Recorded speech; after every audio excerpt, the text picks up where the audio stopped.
The conversation that we want to get into now is this. Yeah, I'd rather get your opinion out there first before I start going in. yeah. Here, I'll keep it brief, so that way you can go on a roll. Take your time, get in on it, whatever you want. Yeah. A lot of the things that the Florida State's new quarterback has been saying. One of the points I believe he said was, Nick Saban isn't there anymore, right? Nick Saban was what made that team what they were, and they're not that anymore. They're vulnerable. We can go get them, right? Which, first of all, I do like the confidence, but you're giving Alabama bulletin board material, and believe me, right? Those guys, a lot of them, if not most of them, were recruited there by Nick Saban. 𝗕𝘂𝘀𝗶𝗲𝘀𝗀 DeBoer is no pushover coach, and he's certainly not going to sit there and just be like, he's right, guys. We're not the same. He's not going to say that. That's absurd. They're going to recognize that this is bulletin board material, is going to motivate them, and they're going to want to show up Florida State, especially that defense. Like, are you kidding me? Of all the defenses across the country that you chose to kind of poke in the bear, you choose this one. It's crazy to me, because there was a quote, I think, also recently from Lenora Sellers, who was like, "No, this is the same Alabama team. These are some of the same guys who were recruited there by Nick Saban. They are still one of the most physical and disciplined teams on defense in the entire country." And between the two of these guys, who actually played Alabama last season in Bryant-Denny Stadium, no less?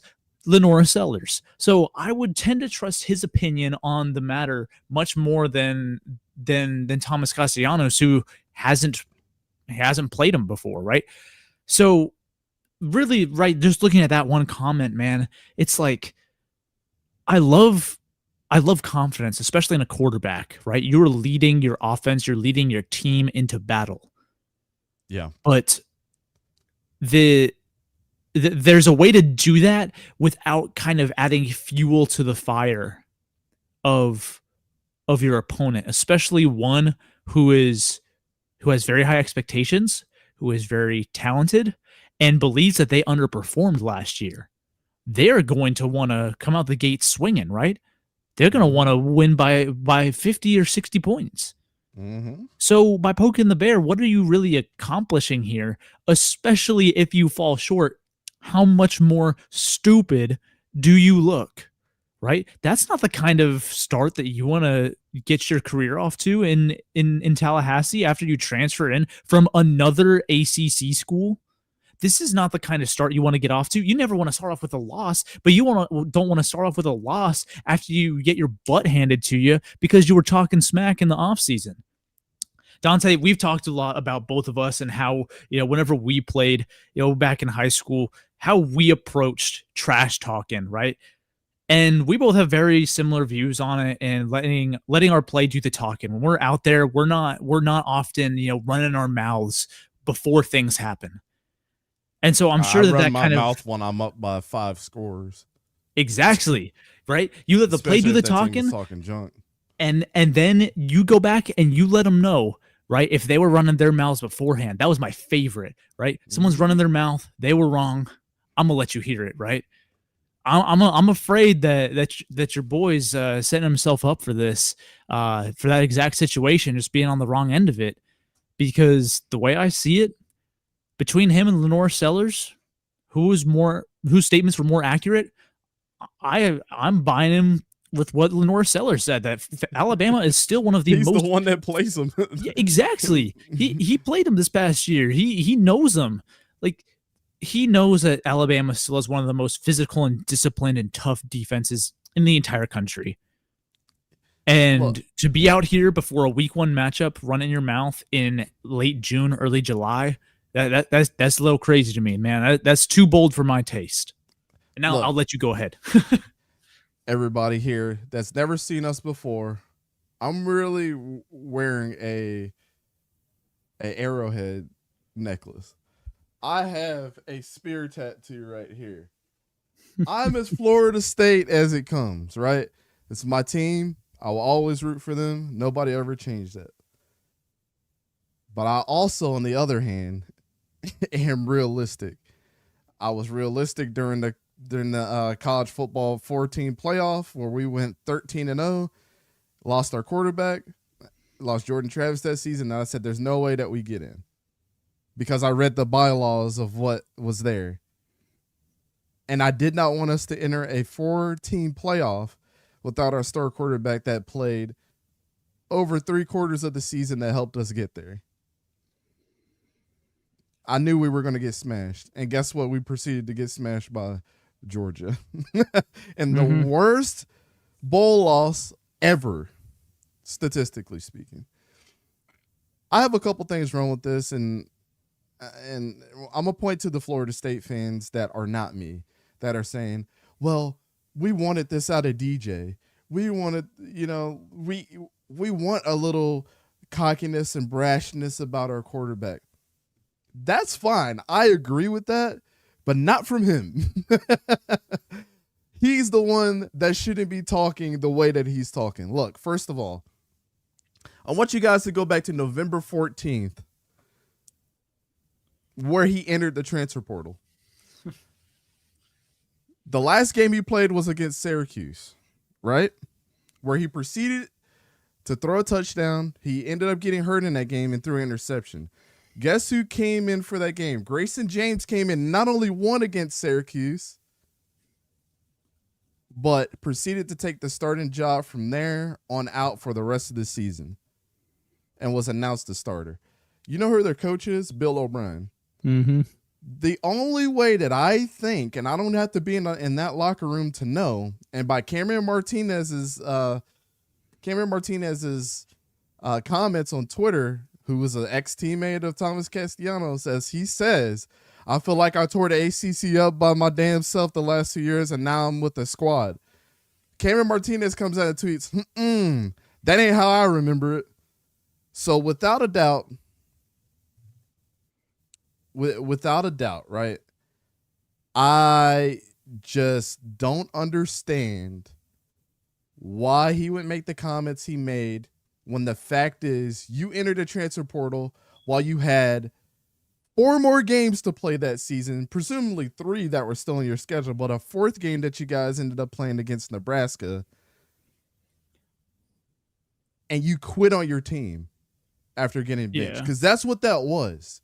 That was not, I'm going to stick it out and understand that I got benched for a reason. Bill O'Brien and that team knew that there was something else going on outside of him just being benched for the season. He wasn't having a bad season. He had a slump in the middle of the season. But there is no way after an injury, after you had a pretty decent game against Syracuse and up until the fact when you got hurt, that you get benched and then enter the transfer portal. You're a quitter, bro. There is no other way to slice it. You are a freaking quitter. You quit on your team. And I told these guys when that happened, I was so excited about the next quarterback that could come to Florida State that could enter the transfer portal. I hated the fact that we lost 𝗕𝘂𝘀𝗶𝗀𝘀𝗀. I told you that before. I feel like that kid came in with his hair on fire, trying to take over for a team that really just was trying to find their way. We won 2 games last year. We were one of the worst teams in college football, if not the worst team in college football last season after going 13-0. The fact of the matter is that I was very hopeful about the next kid that could come in here and help turn our program around. And we decide to go and sign Thomas Castellanos, who quit on his team. I couldn't have been more disappointed in a signing. I was more excited about 𝗕𝘂𝘀𝗀𝗀𝗀𝗀 for the fact that I saw him play really, really well at times and that he would be a great locker room guy, which you hear nothing bad about DJ, regardless of how his dad is on Twitter, right? Yep. So the other thing is you come from a mentality of another school that people tend to forget that you were a part of at UCF, that we failed to mention the other week when we were talking about UCF quarterbacks that have come from there and transferred out and have done really, really well. We're talking about Mikey Keene, who never quit on his team, and now with Michigan, helping Bryce Underwood out. We talk about Dylan Gabriel, who never quit on his team. Yeah. He might have entered the transfer portal, but he left that place better than how it was when he got there. Every single time he's went somewhere. We're talking about, John Rice Plumlee, who wanted to play in those games with a torn up knee the whole season. We're talking about him, right? Mm-hmm. And most importantly, McKenzie Milton. We're talking about McKenzie Milton, who was on that Heisman tear and didn't want to quit on his team. Yeah. You're taking over from McKenzie Milton, who was a quarterback at Florida State after the fact, too. Mm-hmm. He never quit on his team. That is crazy to think about. Like, all those UCF quarterbacks that have had better careers than you, statistically, a lot of them. Parker Navarro is yet to see what he's going to do at Ohio this year. He might be better than you this season. But you quit on your team. If I was him, I would shut up. I wouldn't say anything about Bama, because at the end of the day, I think that they're going to come in and stomp a mud hole in us this year. This is the worst team to play after the disappointing season that 𝗕𝘂𝘀𝗶𝗲𝘀 feels like they did have. And now you're getting Ty Simpson for the first time, who's more of a 𝗕𝘂𝘀𝗀𝘀 style quarterback. You're getting Ryan Grubbs that's coming down there to add a dynamic offense. You're having Jan Miller, who didn't have the season that he wanted, that's going to get more burn this year. And the defense is always good. They always recruit well. They just flipped a 5-star recruit from USC the other day. So those dudes are going to be coming. To say that you tore it up, I would say any standard good NCAA quarterback throws for 3,000 yards and 20 touchdowns. You've yet to do that. I understand that you ran for 1,000 yards at Boston College the year before. That's great, bro. But I'm talking about you coming down to Florida State where Mike Norvell is going to want you to throw the rock. And you've yet to show that you can throw for 3,000 yards and 20 touchdowns. So until that time, until you prove me wrong, until you come down to Tallahassee and prove everybody wrong that you got the juice, I would shut up, because this is embarrassing. This doesn't show that we got a quarterback with a little attitude. You quit on your team. You should shut up.